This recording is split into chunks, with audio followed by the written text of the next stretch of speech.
నిజంగా మొదటి నుంచి నాకు సినిమాల్లో ఎప్పుడు యాక్ట్ చేయాలని ఇంట్రెస్ట్ లేదు. కానీ కథలు చదవటం ఇష్టం, నవల్స్ చదవటం ఇష్టం, ఏదో కొంచెం క్లింట్ ఈస్ట్వుడ్ సినిమాలో లేదా అమితాబ్ బచ్చన్ సినిమాలు చూడటం ఇష్టం, అమితాబ్ని అభిమానించడం ఇష్టం. కానీ నాకు సినిమాలు యాక్ట్ చేయాలి, నువ్వు ఇలా చెయ్యి అని చెప్పిన తర్వాత నాకు అంత అర్హత ఉందా అని అనుకున్నాను ఫస్ట్.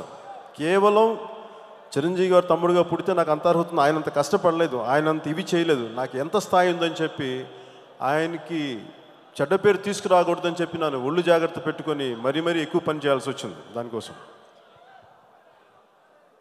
నేను అన్నయ్యని ముఖ్యంగా పాలిటిక్స్ పరంగా నేను ఆయనకు నచ్చింది కూడా నేను చేశాను.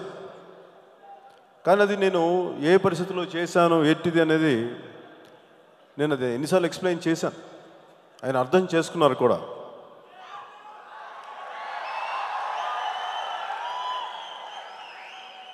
మా బంధం వేరు, రాజకీయాలు వేరు, అవి రెండు దారులు.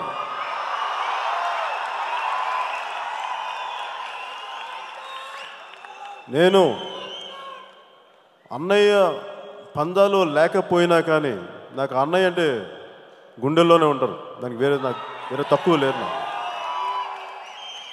ఇది నేను పదే నేను ప్రూవ్ చేసుకోకర్లేదు, అది నాకు తెలుసు. అవసరం వచ్చినప్పుడు, సమయం వచ్చినప్పుడు, సందర్భం వచ్చినప్పుడు నేను ఎంత నిలబడగలనో ఎలా నిలబడగలనో నాకు తెలుసు. నేను అది ప్రతిసారి ప్రతి ఒక్కరికి నేను ప్రూవ్ చేయకర్లేదు. సో నాకు మా అన్నయ్య అంటే మా తండ్రి, మా తల్లిదండ్రుల తర్వాత నాకు ఇంకో తల్లిదండ్రులు మా అన్నయ్య వదిన. వారి పట్ల నాకు ఎప్పుడు మనస్ఫూర్తిగా గౌరవం ఉంటుంది, ప్రేమ ఉంటుంది. అమితాబ్ బచ్చన్ అంటే చాలా ఇష్టం ఉండేది, నాకు పిచ్చి ఇష్టం ఉండేది అమితాబ్ బచ్చన్. అలాంటిది మా అన్నయ్య హీరో అయిన తర్వాత నాకు అన్నయ్య ఒకరికి కనిపించేవాళ్ళు హీరోగా. అలాంటిది నన్ను అన్నయ్య ఒకరోజు